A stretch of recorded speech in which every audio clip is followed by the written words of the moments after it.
பிரபாகரனுடைய சொந்தக்காரங்களே வந்து அண்ணன் பையனே வந்து சீமான் பேசுவது அவதூறு, பிரபாகரனை பற்றி பேசுவது அவதூறு, அவன் அயோக்கியத்தனமான அரசியல் பண்றான். இப்போ அவர் வந்து எதுக்கு பேசணும்? இப்போ நீங்க கேட்கலாம்ல, எதுக்கு சார் நீங்க வந்து கண்டிக்கிறீங்க? ஏன்னா சார் நான் ஏற்கனவே சொன்னதுதான், ஒரு ஒரு எக்ஸ்ட்ரீம் வாழவே தகுதியற்ற ஒரு பிறவி இருக்குமானால் அது வந்து சீமான். உதிரிப்போக்கல் விஜயனுக்கு அப்புறம் வந்து சீமான் தான்.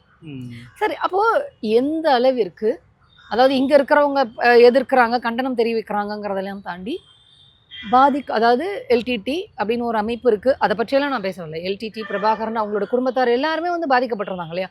அந்த அப்படி வந்து எல்டிடிக்குள் இருந்து பாதிக்கப்பட்டவர்கள் இப்போ வந்து எங்கேயோ ஏதோ ஒரு இடத்தில் நிம்மதியாக அப்படின்னு சொல்ல முடியாது, அவர்களுடைய அடையாளத்தெல்லாம் விட்டுட்டு வாழ்ந்துகிட்டு இருக்கிறாங்க. அவர்களே வெளியில் வந்து, பிரபாகரனோட அண்ணன் பையனே வெளியில் வந்து இப்படியெல்லாம் இவன் பண்றான் அப்படின்னு சொன்னா அவர்களே எந்த அளவிற்கு இந்த அவதூறுனால் பாதிக்கப்பட்டிருப்பாரு.